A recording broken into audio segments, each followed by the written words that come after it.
और आज हम लोग पढ़ने वाले हैं क्लास 12 का बायोलॉजी का पहला chapter, that is sexual reproduction in flowering plants. तो आइए हम लोग देखते हैं sexual reproduction in flowering plants. इसे डिफाइन करते हैं सबसे पहले हम लोग। सो सेक्सुअल रिप्रोडक्शन, इसका मतलब क्या होता है? What do you mean by sexual reproduction? तो सेक्सुअल रिप्रोडक्शन का मतलब, सबसे पहले आप समझिए रिप्रोडक्शन का मतलब।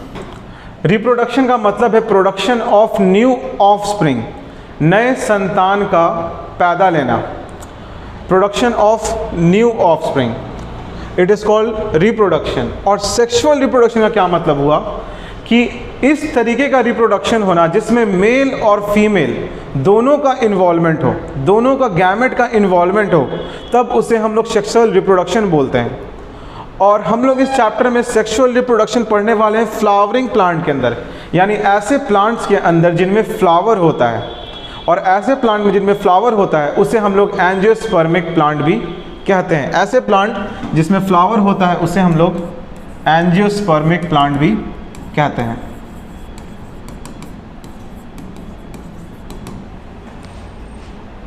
और हम लोग इस चैप्टर में सबसे पहले डिफाइन करेंगे फ्लावर को। So let's define flower.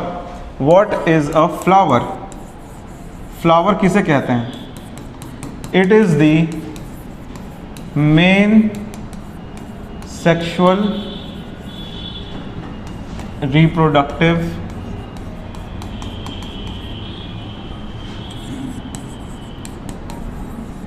Part of an angiospermic plant.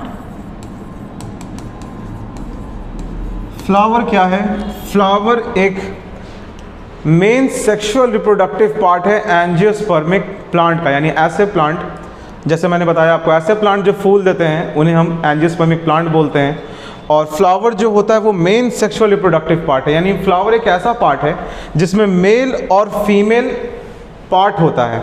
जैसे आपने पढ़ा होगा क्लास 10th में कि फ्लावर में जो आपका स्टामेन होता है वो मेल पार्ट होता है, और जो फ्लावर में आपका पिस्टल या कार्पेल होता है वो फीमेल पार्ट होता है। तो मेल और फीमेल पार्ट दोनों ही फ्लावर में पाया जाता है, इसलिए हम लोग बोलते हैं कि फ्लावर एक मेन सेक्सुअल रिप्रोडक्टिव पार्ट है एंजियोस्पर्मिक प्लांट का।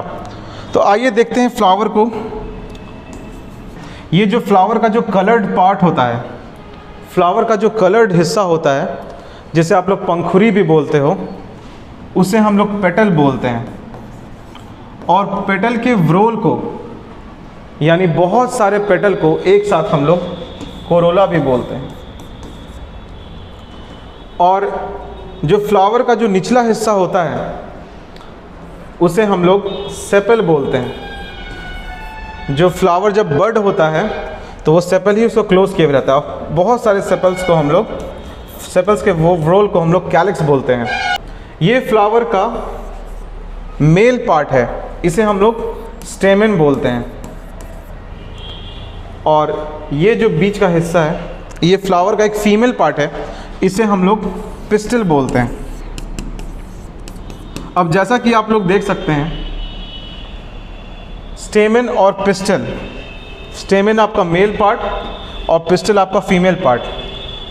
स्टेमेन के व्रोल को हम लोग एंड्रोशियम बोलते हैं, एंड्रोशियम। और फीमेल पार्ट के व्रोल को हम लोग गायनोशियम भी बोलते हैं। तो जैसा कि आप लोग देख रहे हैं कि फ्लावर में मेल पार्ट भी है और फ्लावर में फीमेल पार्ट भी है। तो इसीलिए फ्लावर क्या है? Main sexual reproductive part of an angiospermic plant. आइए हम लोग देखते हैं आगे की, इस चैप्टर में हम लोग को क्या क्या पढ़ना है, which topics we have to learn. So reproductive phase of an angiospermic plant और फ्लावरिंग प्लांट। सो एक एंजियोस्पर्मिक प्लांट या फ्लावरिंग प्लांट का जो रिप्रोडक्टिव फेज होता है उसे हम 3 हिस्सों में बांट सकते हैं। प्री फर्टिलाइजेशन, फर्टिलाइजेशन से पहले, यानी जब मेल और फीमेल गैमेट नहीं मिला है उससे पहले का जो भी प्रोसेस है वो किस में आ जाएगा? प्री फर्टिलाइजेशन में आ जाएगा, यानी फर्टिलाइजेशन से पहले। और फिर फर्टिलाइजेशन, जब मेल और फीमेल गैमेट आपस में कंबाइन कर जाएगा, और उसके बाद है आपका पोस्ट फर्टिलाइजेशन। पोस्ट फर्टिलाइजेशन यानी फर्टिलाइजेशन होने के बाद, कि जब फ्लावर में फर्टिलाइजेशन हो जाता है तो उसके बाद क्या होता है। जैसे कि आपने पढ़ा होगा कि फर्टिलाइजेशन होने के बाद जो होता है आपका ओव्यूल जो है सीड बन जाता है, ओवरी फ्रूट हो जाता है, बन जाता है। तो ये सारे पार्ट हम लोग पोस्ट फर्टिलाइजेशन में पढ़ेंगे। प्री फर्टिलाइजेशन में क्या टॉपिक्स हैं हमारे पास? प्री फर्टिलाइजेशन में हमारे पास है स्ट्रक्चर एंड इवेंट। हम लोग पढ़ेंगे स्ट्रक्चर्स और उसके साथ होने वाले इवेंट्स और पोलिनेशन। स्ट्रक्चर और इवेंट्स में हमारे पास क्या टॉपिक है? जैसे मेल का पार्ट अगर हम लोग पढ़ेंगे मेल स्ट्रक्चर, तो मेल स्ट्रक्चर में हमें स्टेमन पढ़ना है, माइक्रोस्पोरेंजिया पढ़ना है और पोलन ग्रेन पढ़ना है। और मेल इवेंट्स में हमें क्या पढ़ना है? मेल इवेंट्स में हमें पढ़ना है माइक्रोस्पोरोजेनेसिस।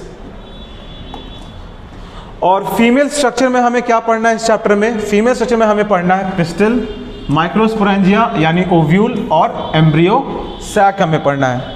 और फीमेल इवेंट्स में हमें क्या पढ़ना है? मेगास्पोरोजेनेसिस पढ़ना है। और उसके बाद पोलिनेशन है। पोलिनेशन में हमें पढ़ना है types of pollination, agents of pollination, outbreeding devices and pollen pistol interaction.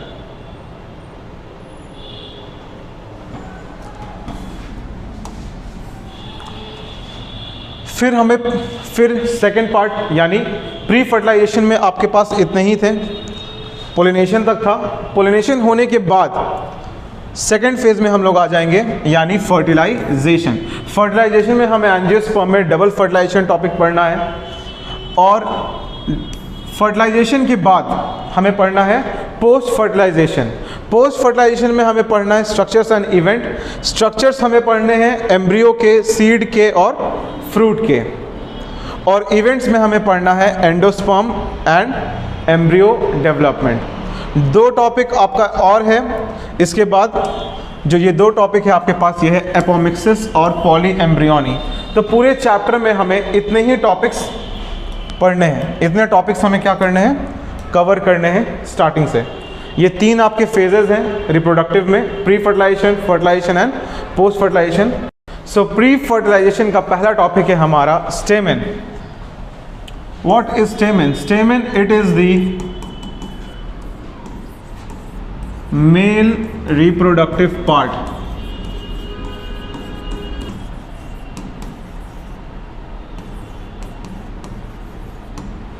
Again, so stamen is the male reproductive part of a flower.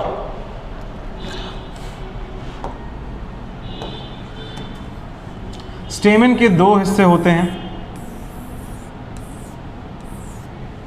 स्टेमन का जो अपर पार्ट है दैट इज एंथर, और स्टेमन का जो लोअर पार्ट है दैट इज अ फिलामेंट। स्टेमन के upper part को हम लोग एंथर बोलते हैं और लोअर पार्ट को हम लोग क्या बोलते हैं?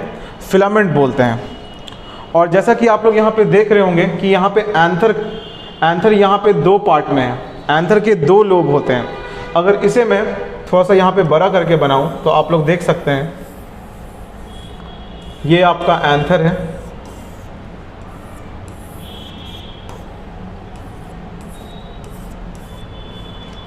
यहाँ पे एंथर में अगर हम ये पार्ट हम लोग देखते हैं तो this part is lobe number 1, इसे हम लोब नंबर 1 कह सकते हैं। And this part is lobe number 2। ये एंथर दो लोब में बटा हुआ है। यहाँ पे आप लोग देख सकते हैं ये एंथर दो लोब में बटा हुआ है। तो that's why we call anther as bilobe. इसीलिए हम लोग एंथर को बोलते हैं कि anther is bilobed in structure. So anther is bilobed in structure.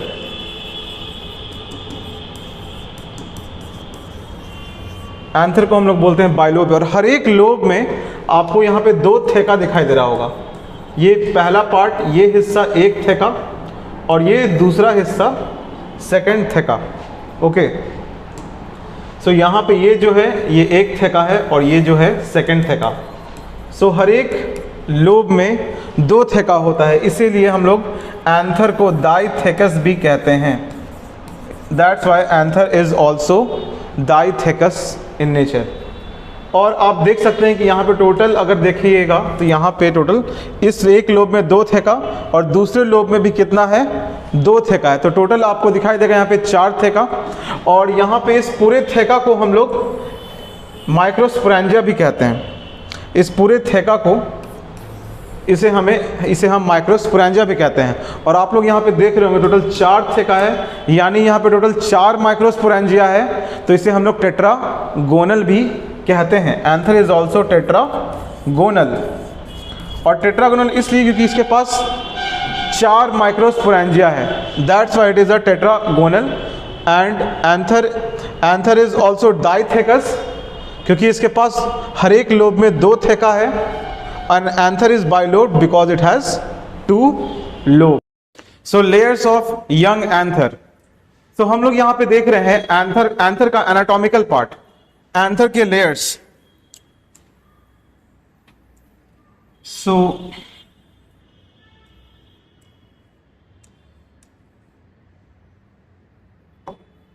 तो हम लोग देखते हैं कि एंथर का जो आउटर मोस्ट लेयर होता है, the outer most layer of anther is epidermis. The outer most layer of anther is called epidermis. ये सबसे आउटर मोस्ट लेयर है एंथर का। फिर एंथर का जो सेकेंड लेयर होता है, the second layer of cells of anther, it is called endothecium. Second layer को हम लोग क्या बोलते हैं? एंडोथीशियम। फर्स्ट लेयर है आपका एपिडर्मिस और सेकेंड लेयर है आपका एंडोथीशियम। और फिर एंथर का third layer, the third layer, ये लेयर मल्टीपल लेयर्स में होते हैं, ये 2 से 3 के मल्टीपल लेयर्स होते हैं, इसे हम लोग बोलते हैं middle layer. It is also called middle layer. The third layer is called middle layer. And the fourth, the inner most layer, जो सबसे अंदर की तरफ होता है, इसे हम लोग टेप्टम कहते हैं। इसे हम लोग टेप्टम कहते हैं। The fourth layer, it is called टेप्टम। और फिर टेप्टम के अंदर एक टिश्यू होता है, उस टिश्यू को हम लोग बोलते हैं sporogenous tissue. The tissue inside the टेप्टम, it is called sporogenous tissue. Sporogenous tissue, इसके बारे में हम लोग अभी देखेंगे। तो स्पोरोजीनियस टिश्यू के अंदर क्या होता है, तो इससे पहले हम लोग ये देख लेते हैं कि ये इन सारे लेयर्स का काम क्या, what are the functions of each layer. So जो पहले 3 लेयर है आपके, एपिडर्मिस, एंडोथीशियम और मिडिल लेयर, जो पहले 3 लेयर है हमारे पास, एपिडर्मिस, एंडोथीशियम और मिडिल लेयर, इन तीनों का काम होता है प्रोटेक्शन। इन तीनों का काम क्या होता है? Protection plus dehiscence. प्रोटेक्शन यानी बचाव करना। किस चीज का बचाव करना? क्योंकि जैसा कि आपको पता है कि एंथर के अंदर ये जो 4 माइक्रोस्पोरेंजिया हैं, ये माइक्रोस्पोरेंजिया के अंदर पोलन ग्रेन्स का फॉर्मेशन होता है। उन पोलन ग्रेन्स को प्रोटेक्ट करना इनका फंक्शन है। किस? ये 3 लेयर का फंक्शन। इस 3 लेयर का फंक्शन क्या है कि वो अंदर जो बन रहे हैं, जो मेल गैमेटोफाइट यानी जो पोलन ग्रेन बन रहे हैं, उनका प्रोटेक्शन करना इन तीनों लेयर का क्या है? फंक्शन है। और दूसरा फंक्शन है dehiscence. Now what do we mean by dehiscence? Dehiscence का मतलब होता है बर्स्ट करना यानी फटना। जब एंथर मैच्योर हो जाता है और पोलन ग्रेन उसमें पूरे बन चुके होते हैं, तब एंथर फट जाता है। एंथर फटता क्यों है? ताकि पोलन ग्रेन क्या हो जाए? रिलीज हो जाए। पोलन ग्रेन रिलीज होगा तभी तो वो फीमेल पार्ट पे जाएगा, और फीमेल पार्ट पे जाने के बाद पोलिनेशन होगा एंड देन फर्टिलाइजेशन। तो यहां पे डेहिशंस का मतलब क्या होता है? बर्स्ट करना यानी फटना। तो जैसा कि आपने देखा अभी कि एंथर का यहां पे 4 लेयर था, epidermis, endothecium, middle layer and टेप्टम।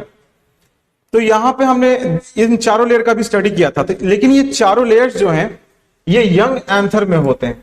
Okay, और जब एंथर मैच्योर हो जाता है, जब एंथर यंग रहता है, तो यंग एंथर में ये जो आपके पास 4 लोब्स, ये जो आपके पास 4 थेका हैं, जो 4 थेका है, ये चारों को हम लोग क्या बोल रहे थे?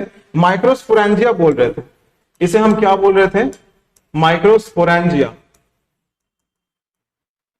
जब माइक्रोस्पोरेंजिया मैच्योर हो जाता है, यानी जब एंथर मैच्योर हो जाता है, तो microsporangia gets converted into pollen sac. Microsporangia pollen sac में कन्वर्ट हो जाता है। जैसे कि यहां पे आप देख रहे होंगे, ये एक पोलन सैक है, और यहां पे ये पूरा एक पोलन सैक है। यंग और मैच्योर एंथर में यही डिफरेंस है कि यंग एंथर में टोटल 4 माइक्रोस्पोरेंजिया है, लेकिन मैच्योर एंथर में माइक्रोस्पोरेंजिया कन्वर्ट होता है पोलन सैक में, 2 माइक्रोस्पोरेंजिया मिलके एक पोलन सैक बनता है, 2 माइक्रोस्पोरेंजिया मिलके एक पोलन सैक बनता है। तो यहां पे टोटल 2 पोलन सैक है। तो यहां पे पहला डिफरेंस हम लोग को यह मिल गया कि यहां पे 4 माइक्रोस्पोरेंजिया होता है यंग में, यंग एंथर में, यंग एंथर में, और मैच्योर एंथर में आपके पास, मैच्योर एंथर में हमारे पास 2 पोलन सैक होता है। यंग एंथर में 4 माइक्रोस्पोरेंजिया और मैच्योर एंथर में 2 पोलन सैक। और दूसरा डिफरेंस ये है कि स्पोरोजीनियस टिश्यू के अंदर जो भी माइक्रोस्पोर मदर सेल्स हैं, जो भी माइक्रोस्पोर मदर सेल्स है वो कन्वर्ट हो जाते हैं आपके पोलन ग्रेन्स में। And pollen grains is male gametophyte. Pollen grain को हम लोग मेल गैमेटोफाइट कहते हैं क्योंकि ये मेल गैमेट को कंटेन करता है। ओके, उसके बाद ये जो 4th लेयर है, it is the most important layer, टेप्टम। टेप्टम is the inner most layer. टेप्टम जो होता है, टेप्टम का मेजर फंक्शन है नरिशमेंट प्रोवाइड करना। टेप्टम का जो मेजर फंक्शन है वो क्या है? नरिशमेंट प्रोवाइड करना। नरिशमेंट किसको प्रोवाइड करना? नरिशमेंट अंदर ग्रोइंग पोलन ग्रेन्स को क्या करना? प्रोवाइड करना। जैसे मैं यहां पे अभी सिर्फ एक माइक्रोस्पोरेंजिया का डायग्राम बनाऊंगा, only 1 microsporangia. So let suppose कि ये टेप्टम के सेल्स हैं, ये टेप्टम का लेयर है।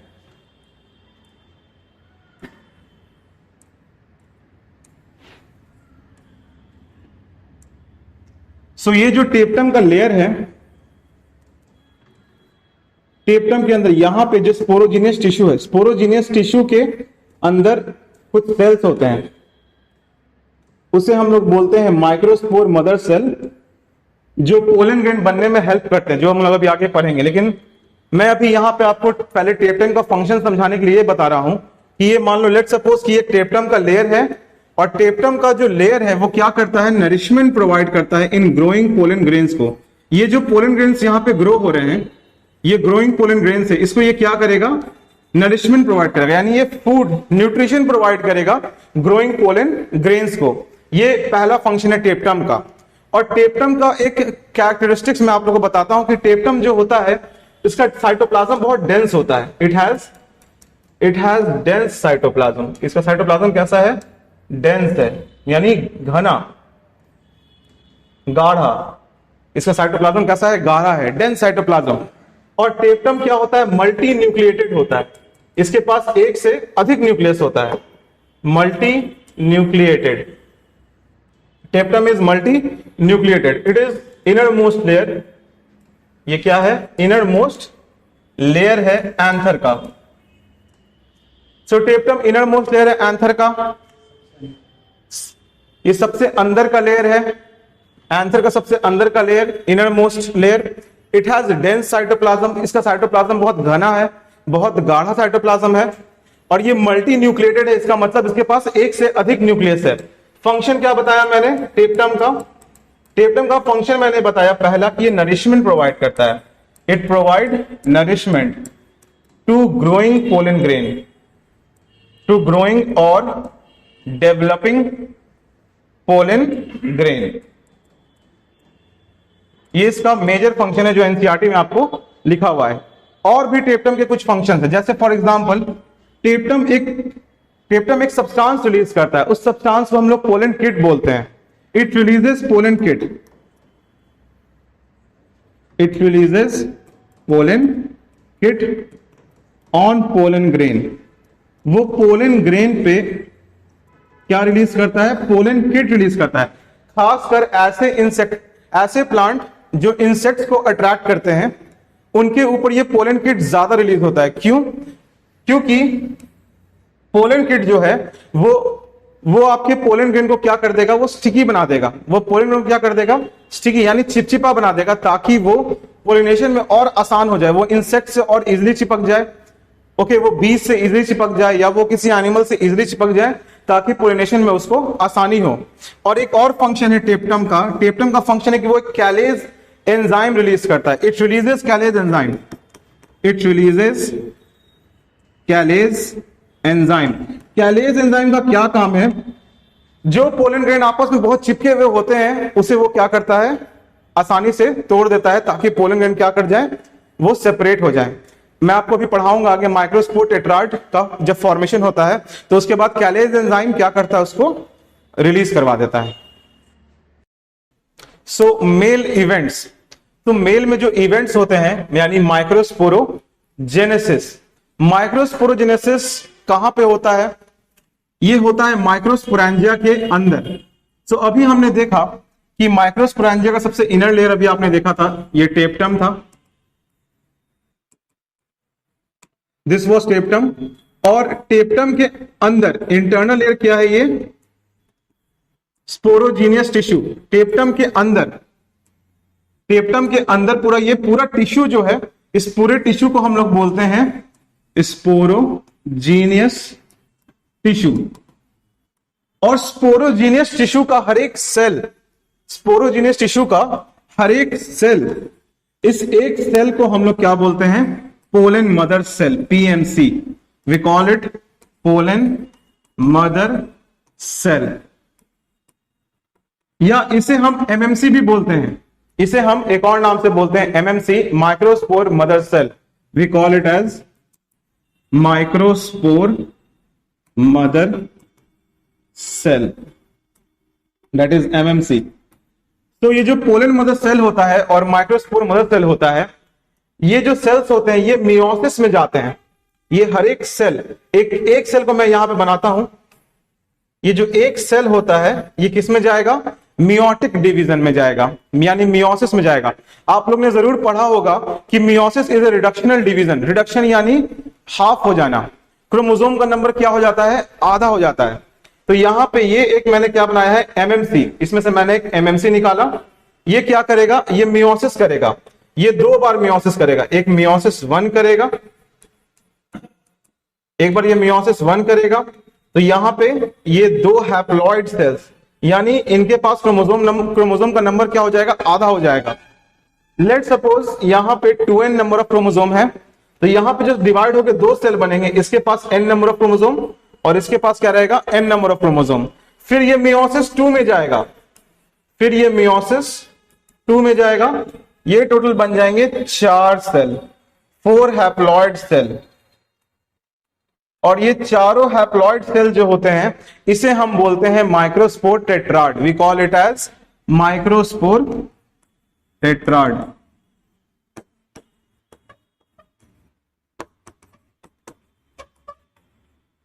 तो इसी के बारे में मैं बात कर रहा था कि माइक्रोस्पोर टेट्राड, ये जो 4, ये पोटेंशियल पोलन ग्रेन आप इसको बोल सकते हो, क्योंकि आगे जाके ये पोलन ग्रेन ही बनने वाला है। यहां पे ये 4 माइक्रोस्पोर बना है और ये जो 4 माइक्रोस्पोर है ये एक पोटेंशियल पोलन ग्रेन ही है, क्योंकि डेवलप होकर ये पोलन ग्रेन ही बनेगा। ये जो माइक्रोस्पोर्स हैं ये आपस में जुड़े हुए हैं, ये 4 हैं, इसलिए यहां पे नाम टेट्राड दिया हुआ है। माइक्रोस्पोर टेट्राड के ऊपर कैलेज एंजाइम आएगा। कैलेज एंजाइम आपको याद होगा टेप्टम से रिलीज होता है। टेप्टम से रिलीज होकर कैलेज एंजाइम इसको क्या करेगा? डिग्रेड कर देगा इस लेयर्स को, जो इसको आपस में क्या किए हुए हैं? जोड़े हुए हैं। और चारों क्या हो जाएंगे? अलग हो जाएंगे। तो यहां पे 4 अलग अलग पोलन ग्रेन सेल्स बनेंगे। 4 अलग अलग पोलन ग्रेन बनेगा आपके पास। ये जो माइक्रोस्पोर टेट्राड है, ये माइक्रोस्पोर टेट्राड कैलेज एंजाइम के प्रेजेंस में क्या होता है? डिसोसिएट होता है। और यहां पे 4 अलग अलग क्या बन जाते हैं? पोलन ग्रेन्स बन जाते हैं कैलेज एंजाइम के प्रेजेंस में। और फिर हर एक पोलन ग्रेन फिर फर्दर क्या करता है? फिर फर्दर ये डेवलप होता है। हर एक पोलन ग्रेन अपने आप को क्या करेगा? फर्दर डेवलप करेगा। और यहां पे ये खुद में माइटोसिस करके इंटरनली 2 सेल का फॉर्मेशन करेगा। तो जैसा कि हमने देखा था कि स्पोरोजीनियस टिश्यू के अंदर माइक्रोस्पोर मदर सेल था और वो मियोटिक डिवीजन में गया, और वो 2 मियोटिक डिवीजन करने के बाद वो क्या बना था? Microspore tetrad. तो आपके एनसीईआरटी में ये डायग्राम आपने देखा होगा, ये है एक्चुअली में माइक्रोस्पोर टेट्राड का डायग्राम। माइक्रोस्पोर टेट्राड, ये माइक्रोस्पोर टेट्राड के ऊपर जैसे कि मैंने आपको बताया कि कैलेज एंजाइम आता है और कैलेज एंजाइम इसको क्या करता है, सेपरेट कर देता है। ये 4 अलग अलग पोलन ग्रेन क्या करते हैं, सेपरेट हो जाते हैं। ये चारों माइक्रोस्पोर्स सेपरेट हो जाते हैं। तो ये जो माइक्रोस्पोर्स हैं, माइक्रोस्पोर्स को हम लोग पोलन ग्रेन भी बोल सकते हैं, क्योंकि माइक्रोस्पोर ही डेवलप होकर पोलन ग्रेन बनते हैं। तो ये चारों माइक्रोस्पोर्स क्या करते हैं, सेपरेट हो जाते हैं। यहां पे एक माइक्रोस्पोर का डायग्राम यहां पे बनाया है एनसीईआरटी ने। ये एक माइक्रोस्पोर फर्दर डेवलप होता है और डेवलप होने के बाद इसका न्यूक्लियस डिवाइड करता है और फर्दर ये 2 सेल में क्या होता है, कन्वर्ट हो जाता है। यहां पे माइटोसिस हो रहा है, यहां पे मियोसिस नहीं, यहां पे माइटोसिस हो रहा है। और माइटोटिक डिवीजन के बाद इस पोलन ग्रेन के अंदर 2 सेल बन जाता है। एक जो बड़ा सेल होता है ये वेजिटेटिव सेल होता है, और जो छोटा सेल होता है इसे हम क्या बोलते हैं, generative cell. And generative cell is your male gamete. Generative cell ही क्या है, मेल गैमेट है। ये किसी किसी एंजियोस्पर्म में, in fact 60% of the angiosperm, 60% of the angiosperm, यानी ऐसे प्लांट जो फ्लावर देते हैं,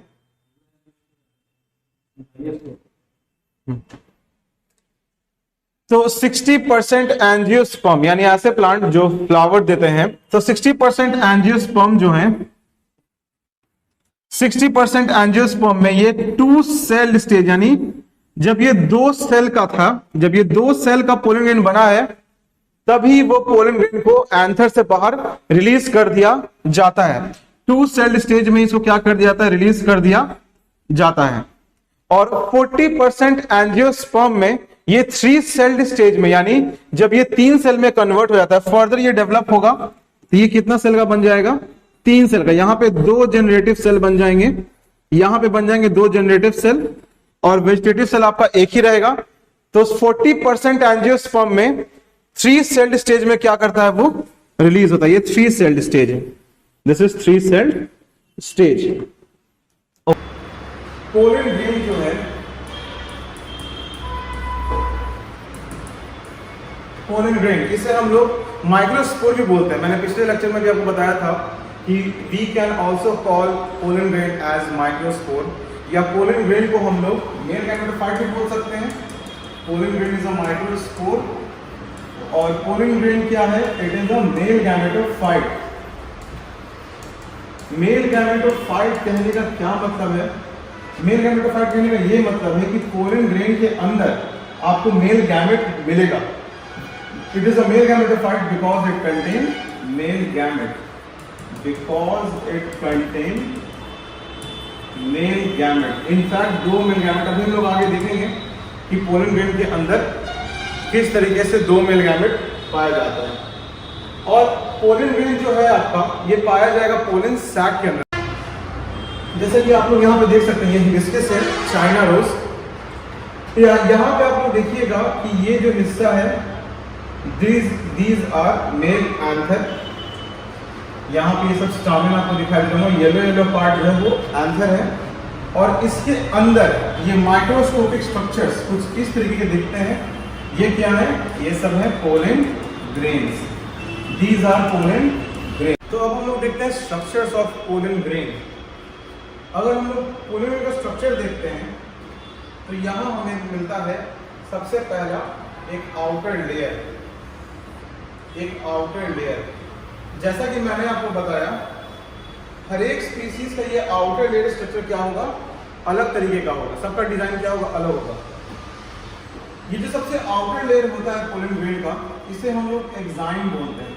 इसे हम लोग क्या बोलते हैं, एक्साइन बोलते हैं। और इसके अंदर का जो लेयर होता है, ये, इसे हम लोग इंटाइन बोलते हैं। The outer layer is exine and the inner layer is intine. और उसके बाद इंटाइन के अंदर आपको एक लार्ज सेल मिलेगा। ये एक लार्ज सेल जो है, इसे हम लोग बोलते हैं vegetative cell.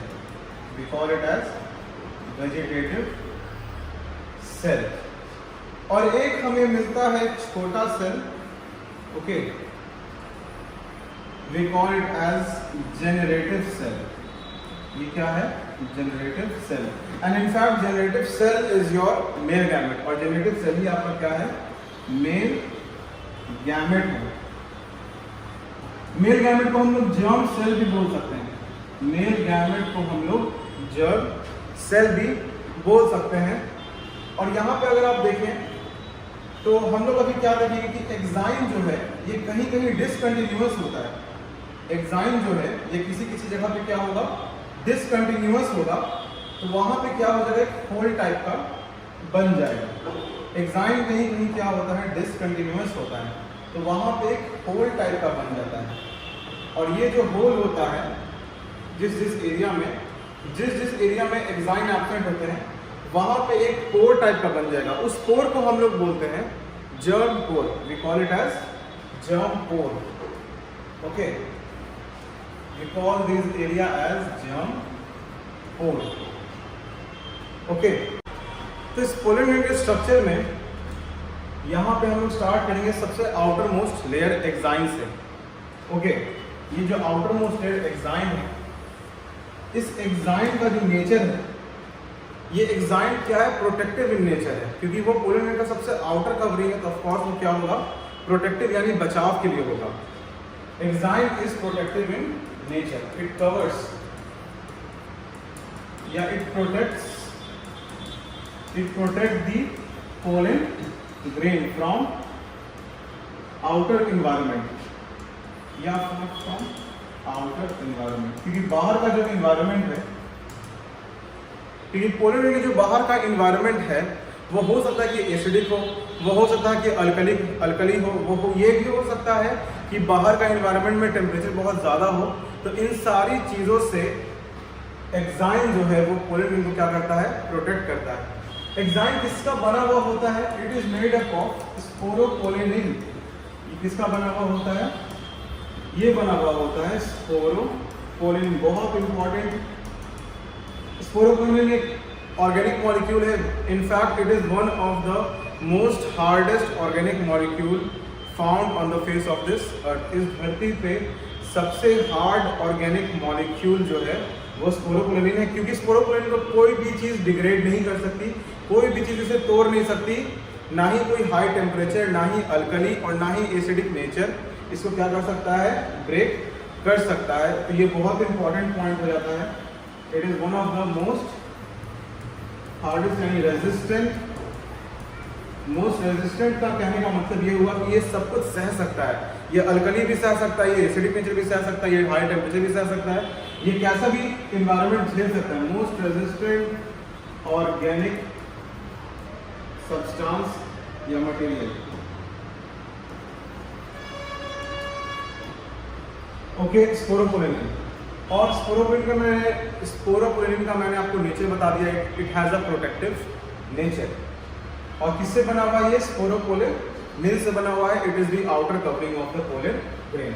Enzyme is the outer covering of pollen grain. हर एक स्पीसीज का एग्जाइम का स्ट्रक्चर क्या होगा, अलग अलग होगा। Every species will have different structure of enzyme. Every species of plant, every species of flowering plant, yani angiosperm will have different structure of enzyme.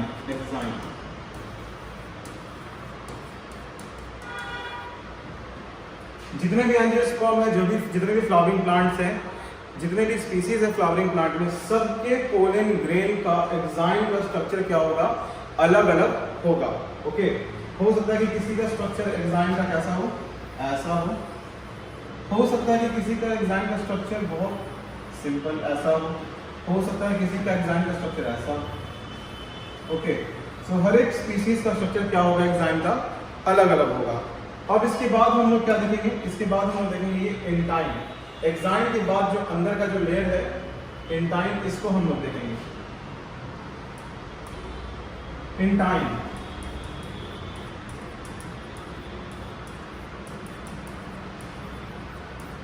Inner layer of pollen grain. और intine किससे बना हुआ होता है, एंटाइम बना हुआ होता है सेल्यूलोज और पेक्टिन का। It is made up of made up of cellulose and pectin, cellulose plus pectin, ये सेलुलोज और पेक्टिन का बना हुआ है। इंटाइन जो होता है वो सेलुलोज और पेक्टिन का बना हुआ होता है, ये इनर लेयर है और ये कंटिन्यूअस होता है, इट इज कंटिन्यूअस। और जैसा कि आपको पता था कि इसके पहले जो था बाहर का लेयर एक्साइन डिसकंटिन्यूअस था, कहीं कहीं एक्साइन एब्सेंट होता है और वो एब्सेंट इसलिए होता है ताकि वहां पे से पोलन ट्यूब निकल सके, ताकि वहां से पोलन ट्यूब निकले, जर्म पोर के थ्रू एक क्या निकले, पोलन ट्यूब निकले। सो इट इज इंटाइन क्या होगा, कंटिन्यूअस होगा। ओके, और इसके बाद हम देखें जर्म पोर। जर्म पोर जैसा कि मैंने आपको बताया, it is a small pore found where sporopollenin is absent, जहां क्या नहीं होगा, स्पोरोपोलेनिन जहां नहीं होगा वहां क्या मिलेगा आपको, वहां आपको क्या मिल जाएगा, जर्म पोर मिल जाएगा। इसका फंक्शन क्या है, its function is to germinate the pollen tube, its function is to germinate pollen tube, ये पोलन ट्यूब को जर्मिनेट करवाने के काम आएगा योर जर्म पोर। ओके, और उसके बाद हम लोग देखते हैं वेजिटेटिव सेल और जनरेटिव सेल को। जैसे कि अभी हम लोग देखे थे कि जो पोलन ग्रेन है आपका,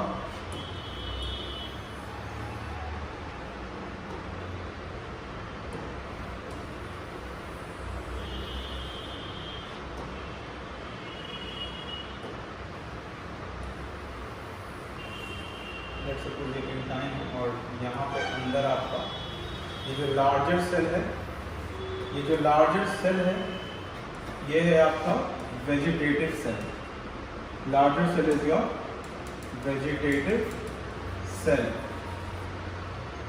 तो वेजिटेटिव सेल जो बड़ा होगा, इसका फंक्शन क्या है, इसका फंक्शन ये है कि वेजिटेटिव सेल फूड प्रोवाइड करवाता है जनरेटिव सेल को।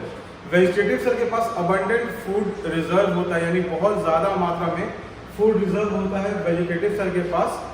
वो किसको देता है, वो फूड जनरेटिव सेल को देता है ग्रो करने के लिए, ताकि वो मेल जर्म सेल जो है ये ग्रो करे और इजिली माइटोसिस से क्या करे, डिवाइड करे और फर्टिलाइजेशन के लिए क्या हो जाए, रेडी हो जाए। हम लोग देखते हैं वेजिटेटिव सेल के बारे में क्या क्या पॉइंट्स। सबसे पहला point, it is a large central cell. ये क्या है, लार्ज सेंट्रल सेल है। It is a large central cell, it has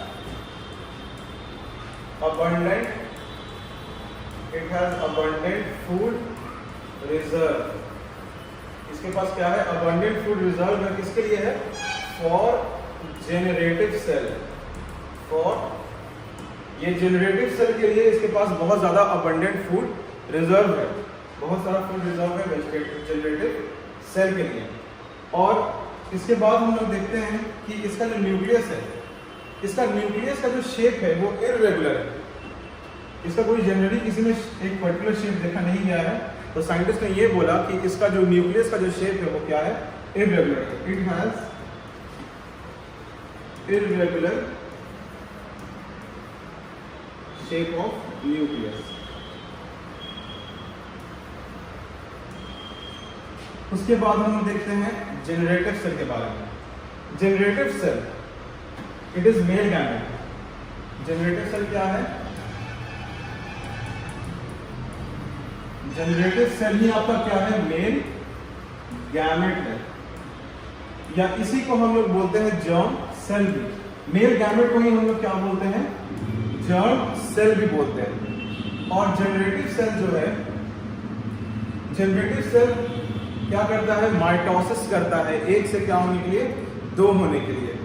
generative cell आपने अभी पीछे डायग्राम में देखा होगा कि यहाँ पे मैंने एक ही जनरेटिव सेल बनाया है, लेकिन ये जनरेटिव सेल जो है 60% ऑफ द एंजियोस्पर्म में जब ये पोलन ग्रेन एंथर से बाहर निकल जाता है, एंथर से बाहर निकलने के बाद जब ये जाता है स्टिग्मा पे, और स्टिग्मा पे जाने के बाद जब पोलन ट्यूब ग्रो होता है तो पोलन ट्यूब के अंदर ये एक सेल से क्या हो जाता है, 2 सेल्स हो जाता है माइटोसिस करते वक्त। लेकिन 40% एंजियोस्पर्म में ये क्या करता है, रिलीज होने से पहले ही ये 2 में क्या होता है, डिवाइड हो जाता है। 40% एंजियोस्पर्म में ये कैसा हो जाएगा, 40% एंजियोस्पर्म में ये इस तरीके से डिवाइड करेगा।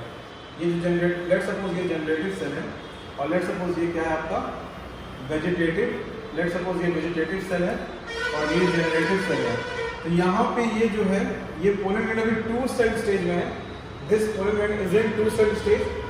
और यहाँ पे फिर क्या होगा कि ये डिवाइड करेगा, ये जो पोलन ग्रेन है इसका जनरेटिव सेल 2 पार्ट में क्या कर जाएगा, ऐसे डिवाइड कर जाएगा और ये हो जाएगा फिर 3 सेल स्टेज हो जाएगा। ये जनरेटिव सेल 2 पार्ट में डिवाइड हो जाएगा।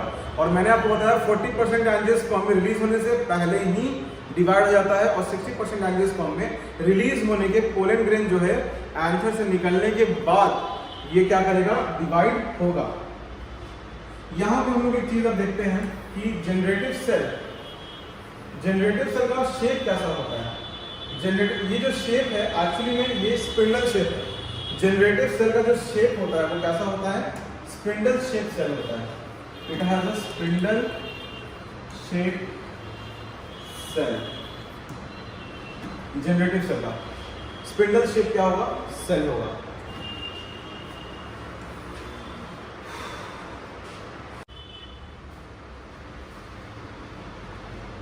So some important points on pollen grain. कुछ स्पीसीज के पोलन ग्रेन जो होते हैं वो बहुत न्यूट्रिशियस होते हैं, तो वो पोलन टैबलेट्स बनाने के भी काम आते हैं। सम पोलन ग्रेन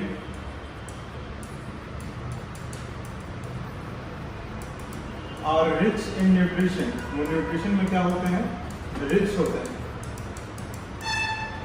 सो इनको हम लोग टैबलेट्स के फॉर्म में कन्वर्ट कर लेते हैं और ये जनरली स्पोर्ट्स पर्सन जो होते हैं वो स्पोर्ट्स पर्सन के भी बहुत काम आता है ये जो न्यूट्रिशियस पोलन टैबलेट होता है। और ये साथ साथ हम लोग हॉर्सेस को भी खिलाते हैं जो हॉर्सेस रेस में पार्टिसिपेट करते हैं।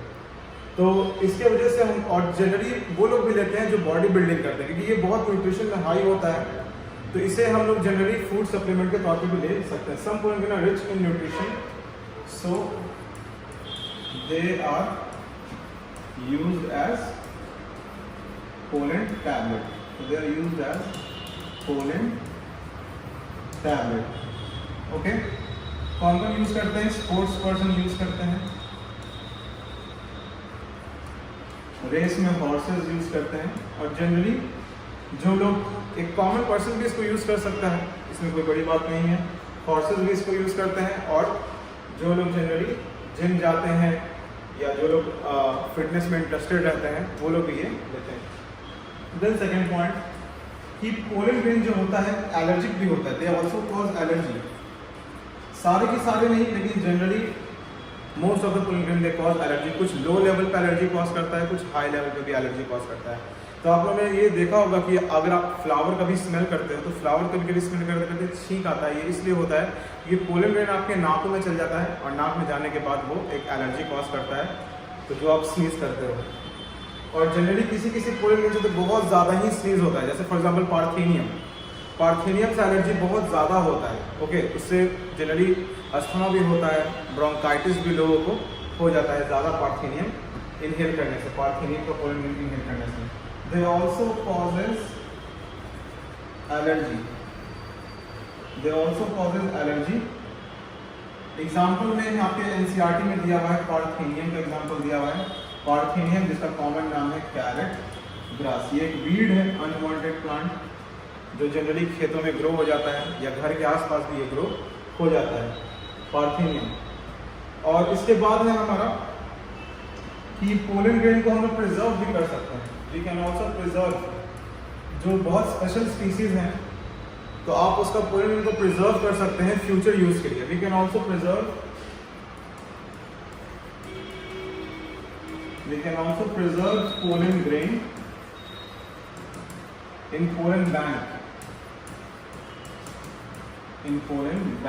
at -196 degree Celsius. इसे हम लोग कायरो प्रिजर्वेशन भी बोलते हैं, कायरो क्रायोप्रिजर्वेशन,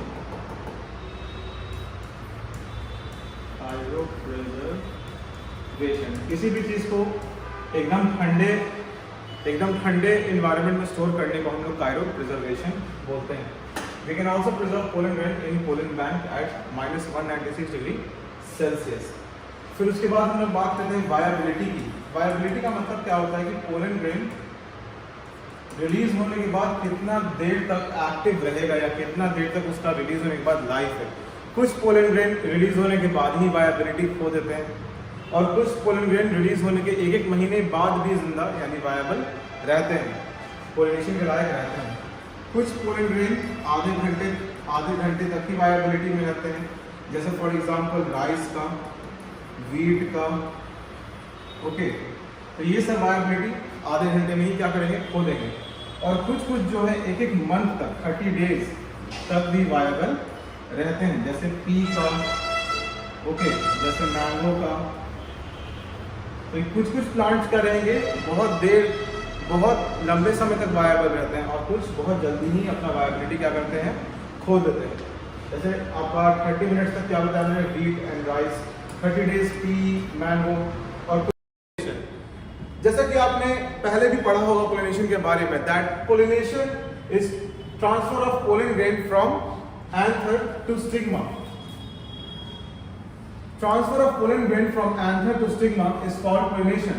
यानी मेल पार्ट के एंथर में आपको पता है कि पोलन ग्रेन्स होते हैं और ये पोलन ग्रेन मैच्योर होने के बाद एंथर से निकलते हैं और ये फीमेल की तरफ जाते हैं, फीमेल के पास जाते हैं और फीमेल के स्टिग्मा पे जाके क्या कर जाते हैं, लैंड कर जाते हैं। फीमेल पार्ट के स्टिग्मा पे क्या कर जाते हैं, लैंड कर जाते हैं।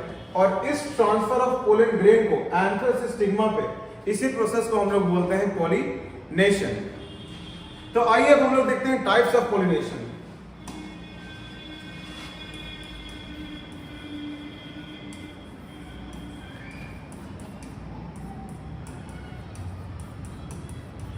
Types of pollination.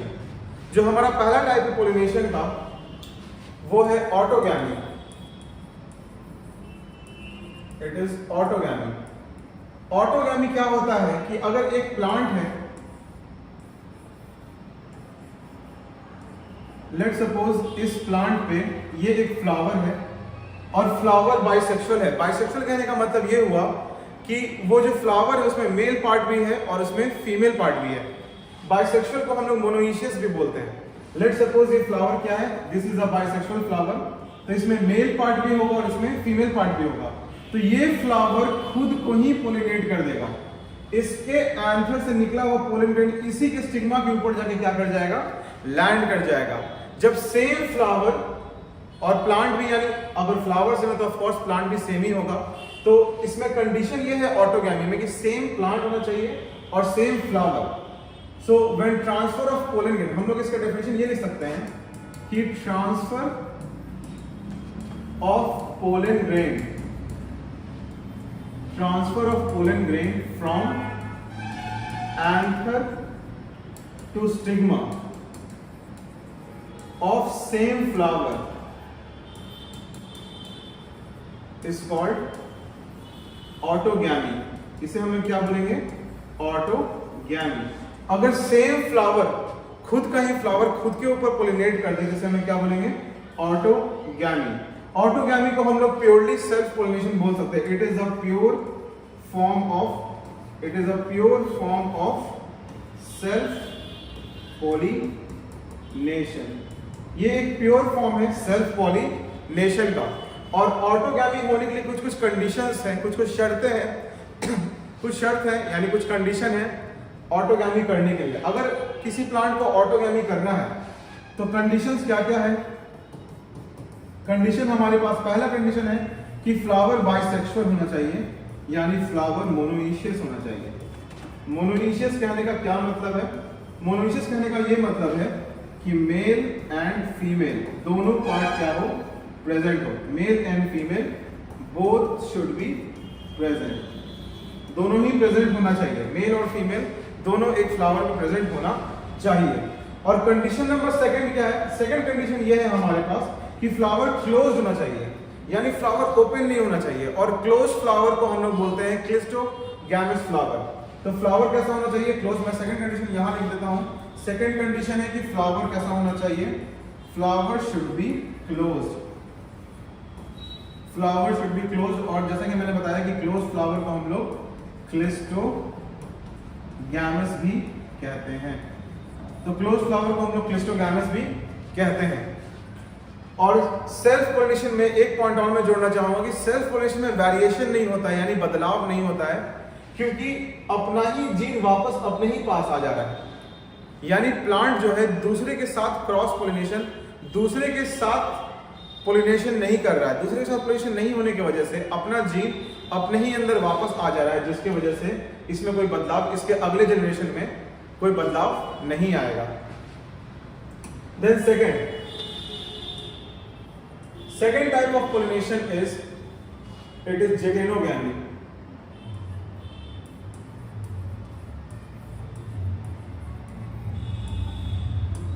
It is जेटेनोगैमी।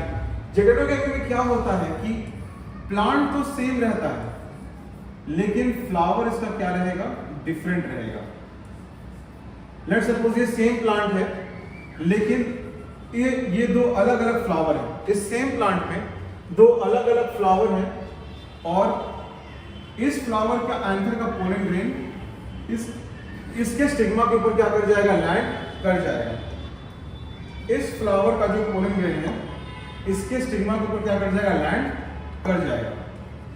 यानी इसमें कंडीशंस क्या है? कंडीशंस ये है इसका, देखिए अगर आप यहां पे देख सकते हैं तो इसमें कंडीशन क्या होना चाहिए जेटेनोगैमी में? जेटेनोगैमी का कंडीशन ये होना चाहिए कि प्लांट तो इसमें सेम है और फ्लावर इसमें क्या है? अलग अलग है। तो इसका मतलब सेम प्लांट में फ्लावर कैसा होगा? यूनिसेक्सुअल होगा।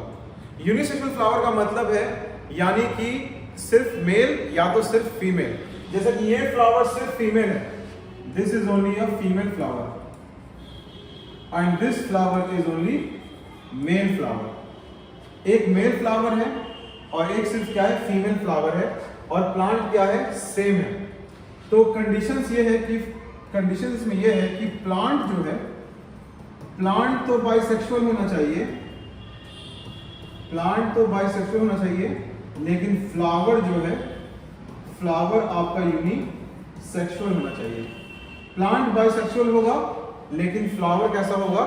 यूनिसेक्सुअल होगा। और जेटेनोगैमी में क्या होगा कि same plant but different flower. बोल सकते हैं pollination in same plant but different flower. और कंडीशंस मैंने क्या बताया कि प्लांट जो है बाइसेक्सुअल होगा, लेकिन फ्लावर क्या होगा?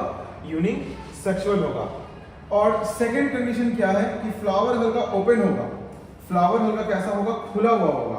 ओपन फ्लावर को हम लोग चास्मोगैमस बोलते हैं। ओपन फ्लावर को हम लोग चास्मोगैमस भी कहते हैं। नाउ अब जेटेनोगैमी को एनसीईआरटी ने स्पेशली कहा है कि ये फंक्शनली जो है क्रॉस पोलिनेशन है। ये फंक्शन कैसा कर रहा है कि एक फ्लावर से दूसरे फ्लावर के पास जा रहा है। तो हम लोग जेटेनोगैमी में एक पॉइंट ये जोड़ सकते हैं कि इट इज फंक्शनली, ये फंक्शनली क्या है? क्रॉस पॉलिनेशन है। फंक्शनली ये है क्रॉस पॉलिनेशन, बट जेनेटिकली क्या है? लेकिन ये जेनेटिकली क्या है? Self pollination. ये बहुत इंपॉर्टेंट पॉइंट है, ये नीट के एमसीक्यू में आ सकता है कि ये जेटेनोगैमी जो है ये फंक्शनली क्या है? Cross pollination. ये फंक्शन कैसा कर रहा है? एक फ्लावर से दूसरे फ्लावर, लेकिन जीन तो एक ही प्लांट का है, इसी प्लांट का जीन इसी के ऊपर वापस जा रहा है। तो जेनेटिकली ये क्या है? Self pollination. Genetically it is a self pollination. Okay, and now we move on to third. जो तीसरे टाइप का पोलिनेशन है वो है जेनोगैमी। जो तीसरे टाइप का पोलिनेशन ये क्या है? जेनोगैमी।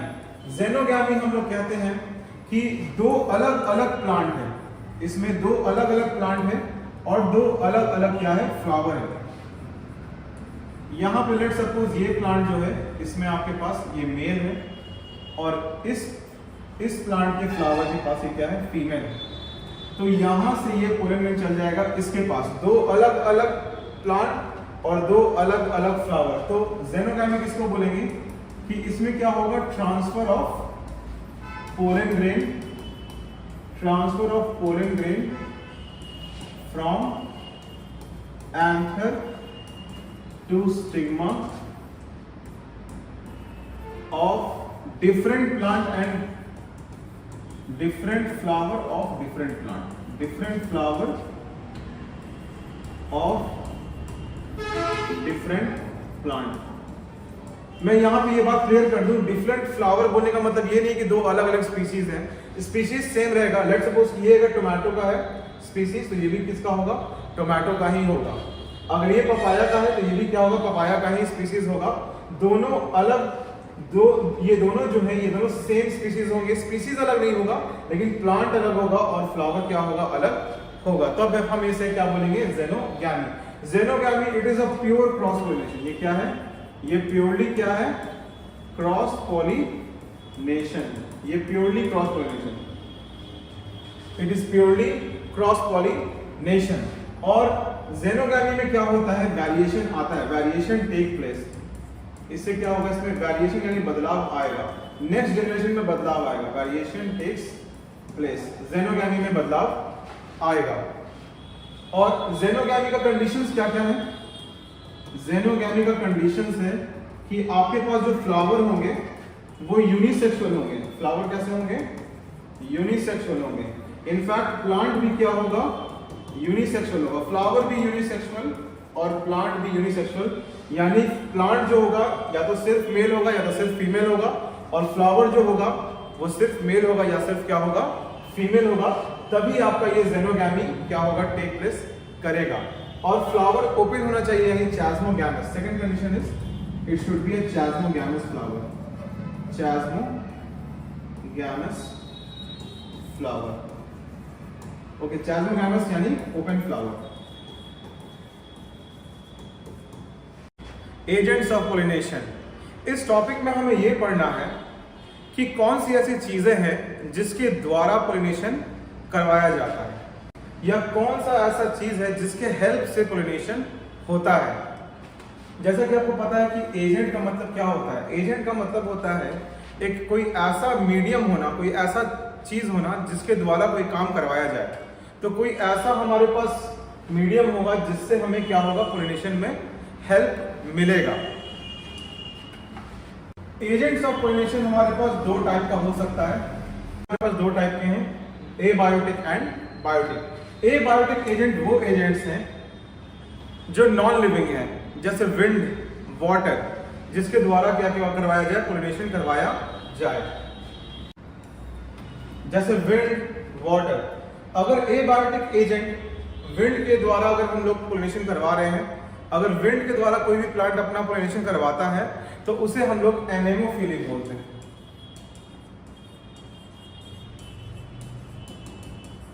और कोई अगर वाटर के द्वारा पोलिनेशन करवाता है तो उसे हम हाइड्रोफिली बोलते हैं।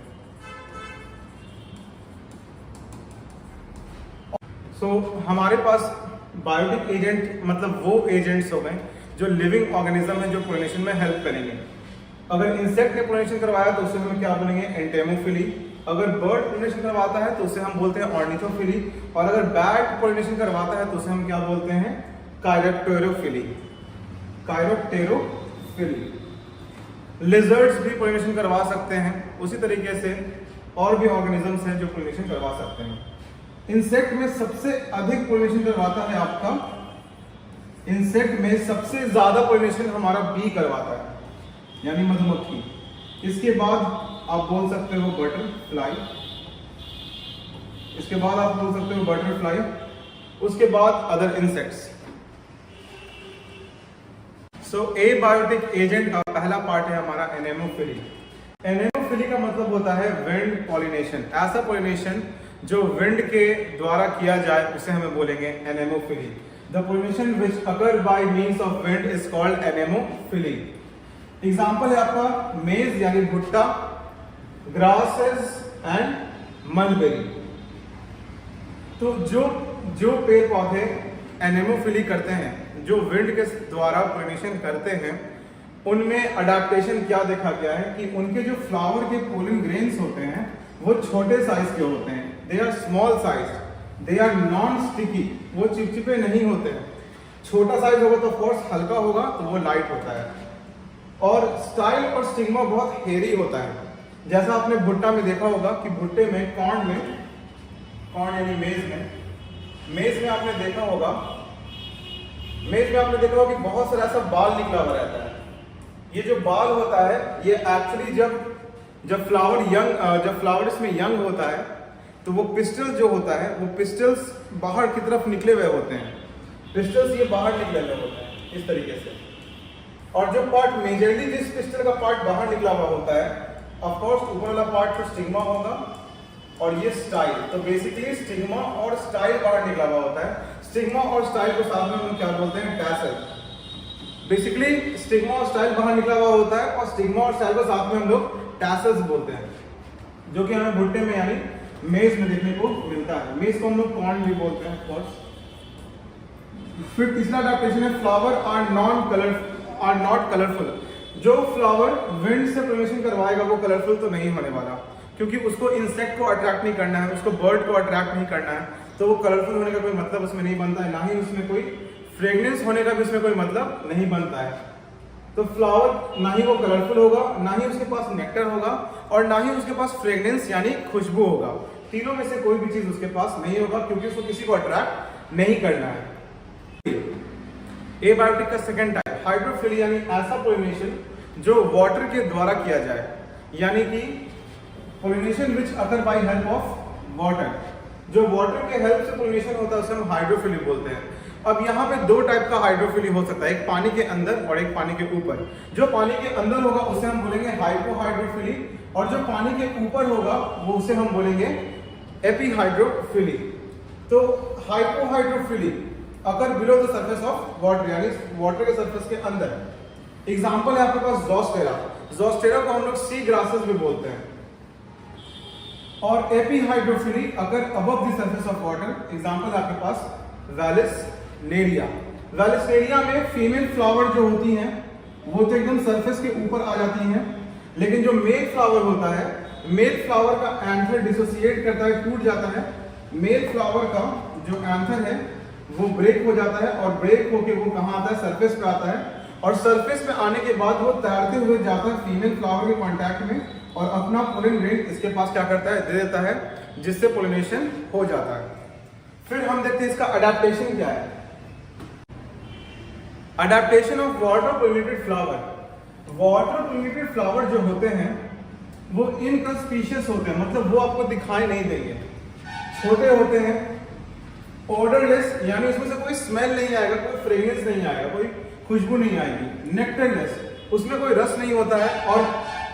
और कलरलेस, यानी उसमें कोई कलर नहीं होता है।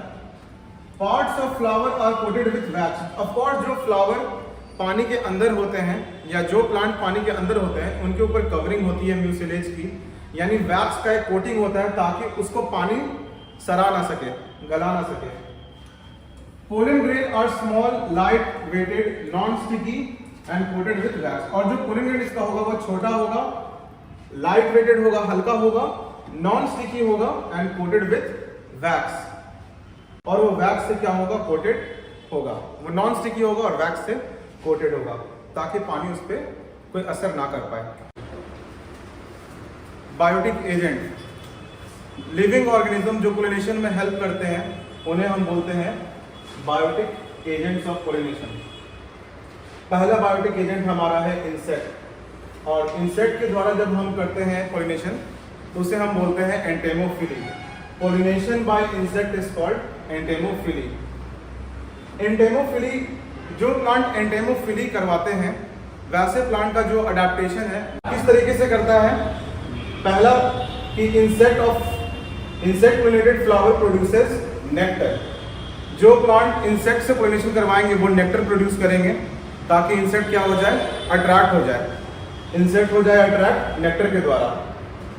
और उनका सेकंड अडेप्टेशन ये है कि उनके फ्लावर में फ्रेग्रेंस रहेगा।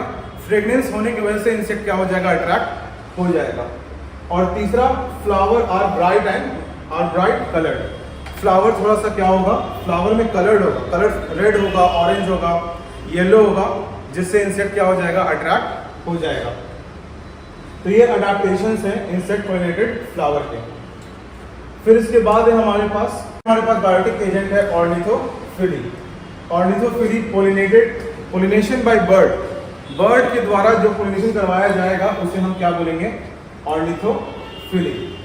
ऑर्निथोफिली प्लांट्स के जो फ्लावर होते हैं वो लार्ज साइज होंगे, ब्राइटली कलर्ड होंगे, ओडरलेस होंगे और large amount of nectar produce करेंगे। क्या मतलब, जो फ्लावर बर्ड को अट्रैक्ट करेंगे उनका साइज थोड़ा क्या होगा, लार्ज होगा, और वो ब्राइटली कलर्ड होंगे, मतलब उनका जो कलर्ड होगा वो हल्का क्या होगा, और ज़्यादा वो ब्राइट होंगे। ब्राइटली कलर्ड यानी उनके पास चमक थोड़ा सा ज़्यादा होगा ताकि बर्ड अट्रैक्ट हो जाए। और वो ऑर्डरलेस, उनमें स्मेल नहीं होगा, कोई उनके पास फ्रेगनेंस नहीं होगा, क्योंकि इंसेक्ट पॉलिनेटेड फ्लावर में फ्रेगनेंस होता है और बर्ड को फ्रेगनेंस से अट्रैक्ट करने का कोई ज़रूरत नहीं है। बर्ड को अगर अट्रैक्ट करना है तो उसके लिए सबसे इंपॉर्टेंट क्या है, नेक्टर है, यानी रस। ऐसे प्लांट जो बर्ड को अट्रैक्ट करते हैं उनके पास नेक्टर बहुत क्या होता है, ज़्यादा होता है। Produce large amount of nectar for bird to drink. Strelitzia is pollinated by sunbird. ये हमारा एग्जांपल है। फिर उसके बाद थर्ड हमारे पास कायरेप्टेरोफिली। कायरेप्टेरोफिली यानी बैट, चमगादड़ के द्वारा पोलिनेशन करवाया अगर जाएगा तो उसे हम क्या बोलेंगे, chiropterophily. Pollination perform by bats is called chiropterophily. इन ऐसे जो प्लांट्स हैं उनके जो फ्लावर है वो अडेप्ट होते हैं। वो कैसा अडेप्टेशन है इनके फ्लावर में, दे आर डल कलर्ड। ये फ्लावर कैसा होंगे, डल कलर्ड फ्लावर होंगे इनके पास। फिर इनके पास भी नेक्टर होगा, they will have nectar to attract bat. इनके पास भी नेक्टर होगा ताकि किसको अट्रैक्ट कर ले, ये बैट्स को क्या कर ले, अट्रैक्ट कर ले। और ऐसे फ्लावर में कलर नहीं होगा क्योंकि बैट को अट्रैक्ट करने के लिए। आउटब्रीडिंग डिवाइसेस प्लांट के द्वारा अपनाया हुआ ऐसा तरीका जो सेल्फ पॉलिनेशन को रोक दे और क्रॉस पॉलिनेशन को प्रेफर करे। यानी कि ऐसा प्रोसेस या ऐसा मैकेनिज्म या ऐसा तरीका जो प्लांट यूज करता है सेल्फ पॉलिनेशन को रोकने के लिए और क्रॉस पॉलिनेशन को उसमें वो प्रमोट करता है।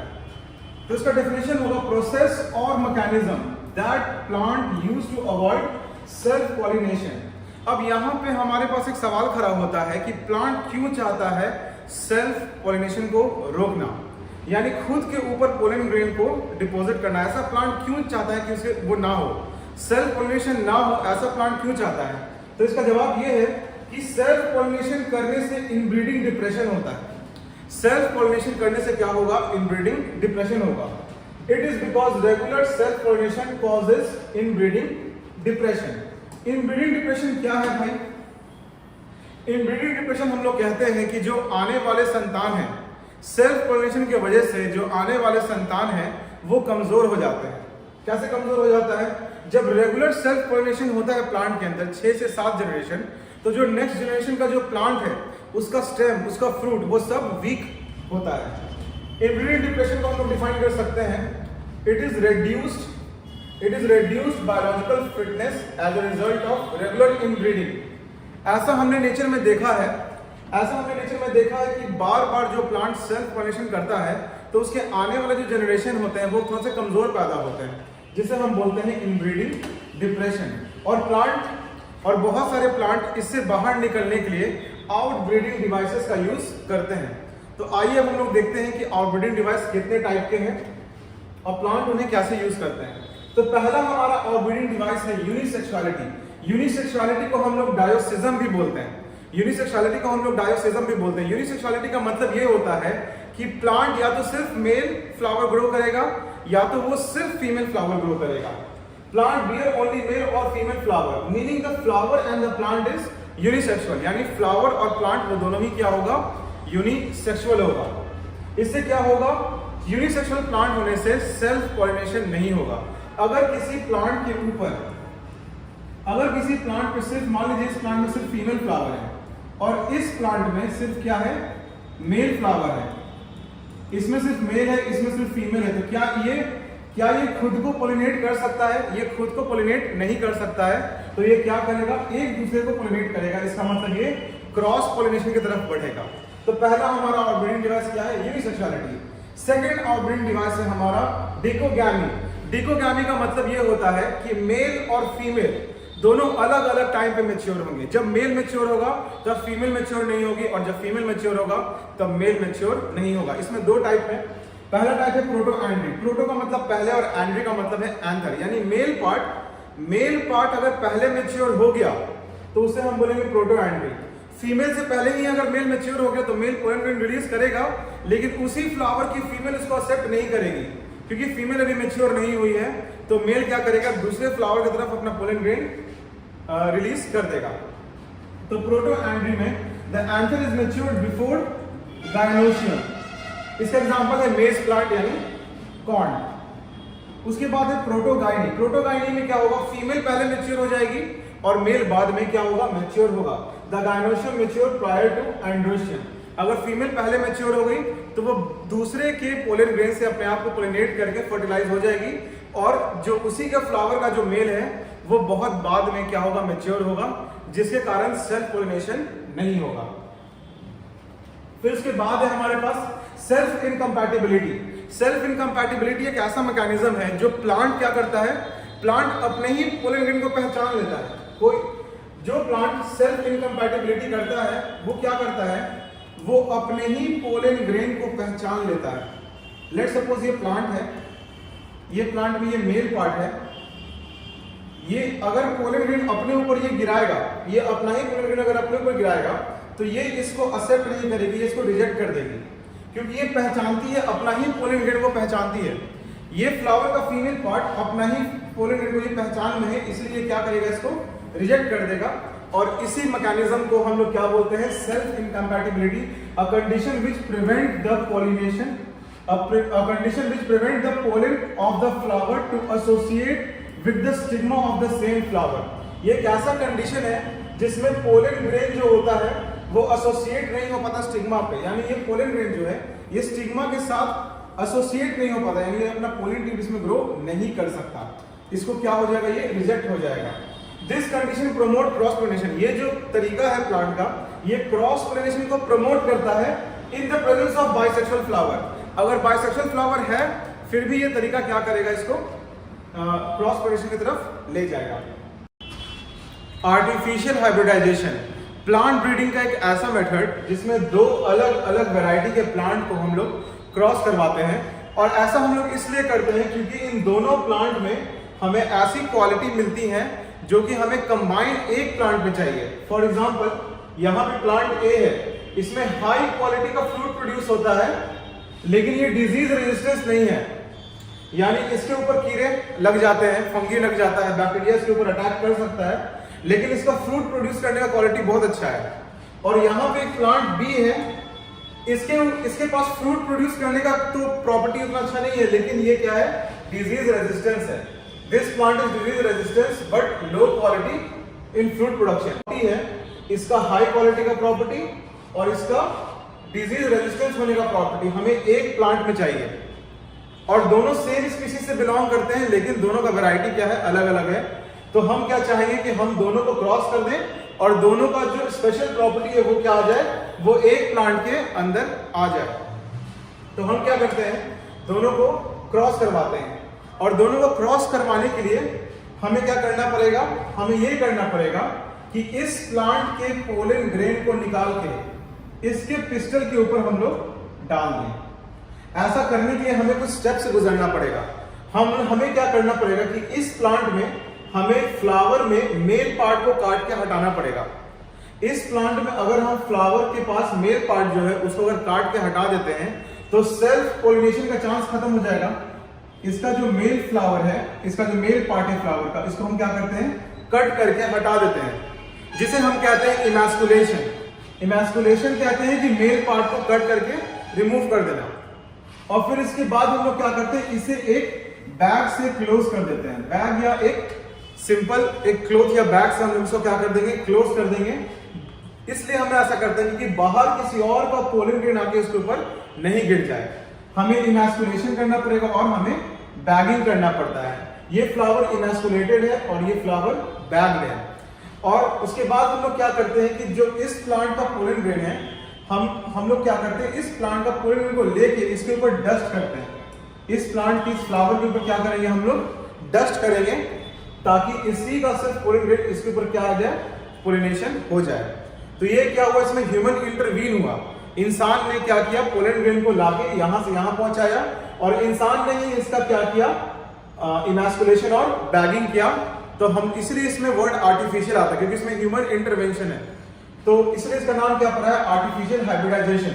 दोनों प्लांट की क्वालिटी हम लोग दोनों को क्रॉस करवा के एक प्लांट के अंदर हम लोग ले आते हैं। और ये जो प्लांट होगा, this plant will have both the property, it will be disease free, disease resistance as well as high quality. तो हम लोग कह सकते हैं कि artificial hybridisation, it is the process in which only desired pollen grain are used for pollination and fertilisation. इस process में सिर्फ डिजायर्ड पोलन ग्रेन ही हम लोग यूज करते हैं पोलिनेशन के लिए और फर्टिलाइजेशन के लिए। क्योंकि आपने यहां पे भी देखा कि ये हमारा डिजायर्ड पोलन ग्रेन था, इसी को हमने यूज किया इसके ऊपर क्या करने के लिए, पोलिनेशन करने के लिए। तो ये हमारा डिजायर्ड पोलन ग्रेन था फर्टिलाइजेशन के लिए और पोलिनेशन के लिए। स्टेप, इसमें जो मैंने स्टेप बताया, मैंने पहला स्टेप क्या बताया आपको, इमैस्कुलेशन।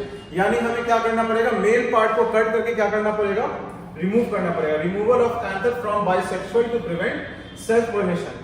अगर बाइसेक्सुअल फ्लावर है तो उसे कट करके हमें क्या करना पड़ेगा, रिमूव करना पड़ेगा ताकि वो सेल्फ पोलिनेशन ना करे। और सेकंड स्टेप मैंने क्या बताया, सेकंड स्टेप में यहाँ पे बैगिंग। बैगिंग किसको बोलते हैं, फ्लावर को क्लोज कर देना। जैसे कि ये एक फ्लावर है तो इसमें मैंने क्या किया, मेल पार्ट को कट करके रिमूव कर दिया है।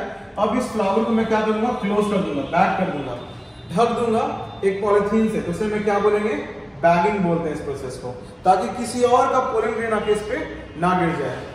और तीसरा पार्ट क्या है इसमें, mature pollen grain are then collected from the male flower. Male flower से हम लोग मैच्योर पोलन ग्रेन कलेक्ट करेंगे और उसे हम लोग क्या करेंगे, फीमेल फ्लावर के ऊपर डस्ट कर देंगे। जैसा कि यहाँ पे हमने मैच्योर पोलन ग्रेन यहाँ से निकाला और फीमेल फ्लावर के ऊपर क्या कर दिया, डस्ट कर दिया। बैग को हटा के हमने क्या कर दिया, डस्ट कर दिया। तो इससे हमारा क्या हुआ कि डिजायर्ड पोलन ग्रेन हमने लिया इस प्लांट से और इस प्लांट के ऊपर हमने क्या कर दिया, इसको क्रॉस कर दिया, जिसके कारण जो F1 जनरेशन आता है ये हाइब्रिड होता है और इसके पास इन दोनों की क्या होती है, सुपीरियर प्रॉपर्टी या क्वालिटी होती है।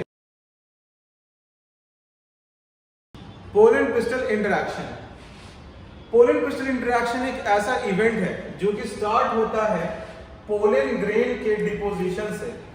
जब पोलन ग्रेन आके इस स्टिग्मा के ऊपर गिरे और जब तक इसका पोलन ट्यूब ओव्यूल तक ना पहुंच जाए तब तक के इस पूरे इवेंट को हम लोग बोलते हैं पोलन क्रिस्टल इंटरैक्शन। क्योंकि पोलन ग्रेन और इस क्रिस्टल में क्या हो रहा है, इंटरैक्शन हो रहा है। It is an event that occur from the pollen grain deposition, ये एक ऐसा इवेंट है जो स्टार्ट कहां से होता है, पोलन ग्रेन के डिपोजिशन से, ऑन द स्टिग्मा, किसके ऊपर, स्टिग्मा के ऊपर, till the time pollen tube enter the ovule, जब तक ये पोलन ट्यूब कहां पहुंच जाए, ओव्यूल तक ना पहुंच जाए। और हर pollination, every pollination does not guarantee the transfer of right type of pollen grain.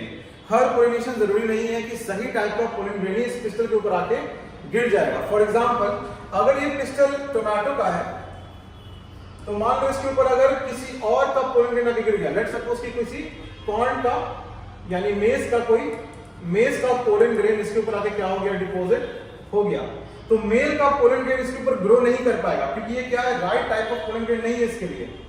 Crystal अपना स्पीसीज पहचानता है, तो अगर ये क्रिस्टल अपना ही पोलन ग्रेन को रिकॉग्नाइज करेगा तभी वो पोलन ट्यूब को ग्रो करने देगा, अदरवाइज ग्रो करने नहीं देगा। इसलिए हम लोग बोलते हैं कि सिर्फ compatible pollen grain grow and incompatible does not grow, it is rejected. सिर्फ कंपैटिबल यानी जिसको क्रिस्टल पहचानता है उसी को ग्रो करने देगा, जिसको क्रिस्टल नहीं पहचानता उसको वो ग्रो करने नहीं देगा, उसको वो रिजेक्ट कर देगा। लेट्स सपोज ये टोमेटो का क्रिस्टल था तो ये कॉर्न के यानी मेज के क्रिस्टल पोलन ग्रेन को ये क्या कर देगा, रिजेक्ट कर देगा। और यहाँ पे एक और बहुत इंटरेस्टिंग बात, ये जो पोलन ग्रेन है, ये पोलन ग्रेन का जब पोलन ट्यूब इसके अंदर ग्रो करता है, स्टाइल के अंदर जब ये पोलेंट ट्यूब ग्रो करता है तो ये स्टाइल को खाते हुए ग्रो करता है। एक ऐसा एंजाइम सिक्रीट करता है जो स्टाइल को वो क्या करता है, डाइजेस्ट कर देता है, और उस एंजाइम का नाम है PME, pollen specific pectin methyl स्टेरेज। ये जो एंजाइम है ये क्या करता है, डाइजेस्ट करता है स्टाइल को। ये एंजाइम जो है स्टाइल को डाइजेस्ट करते हुए कहां चला जाएगा, नीचे चला जाएगा, और ये पूरा क्या कर जाएगा, ग्रो कर जाएगा। ये पूरा डाइजेस्ट करते करते ही ये नीचे ग्रो करता है। और पोलेंट ट्यूब ग्रो केमोट्रॉपिकली। ये कैसा ग्रो करेगा, केमोट्रॉपिकली ग्रो करता है। मतलब इस पोलेंट ट्यूब को कैसे पता चलता है कि यही रास्ता से हमको जाना है, क्योंकि यहाँ पे कुछ केमिकल्स होते हैं, इस रास्ते में केमिकल्स होते हैं, और वो केमिकल्स कौन से हैं, वो केमिकल है केमिकल कैल्शियम बोरॉन आयनोस्टोल कॉम्प्लेक्स। इस केमिकल को हम लोग क्या बोलते हैं, इस केमिकल को हम लोग बोलते हैं calcium boron inositol sugar complex. The pollen tube grow chemotropically into the style due to concentration gradient. ये स्टाइल में ग्रो करता है इसी किसके कंसंट्रेशन ग्रेडियंट की वजह से, कैल्शियम बोरॉन आयनोस्टोल। और फाइनली हम लोग ये बोल सकते हैं कि पोलेंट क्रिस्टल इंटरैक्शन जो है डायनामिक प्रोसेस है involving pollen recognition followed by promotion and inhibition of pollen. Pollen crystal interaction जो ये डायनामिक प्रोसेस है जो इन्वॉल्व किसको करता है, pollen recognition followed by promotion and inhibition of pollen. Pollen recognition, पहले पोलेंट को क्या करता है, रिकॉग्नाइज करता है, followed by promotion and inhibition. Recognize करने के बाद या तो प्रमोशन होगा या तो उसका इनहिबिशन हो जाएगा, या तो उसको प्रमोट कर दिया जाएगा या तो उसको रोक दिया जाएगा।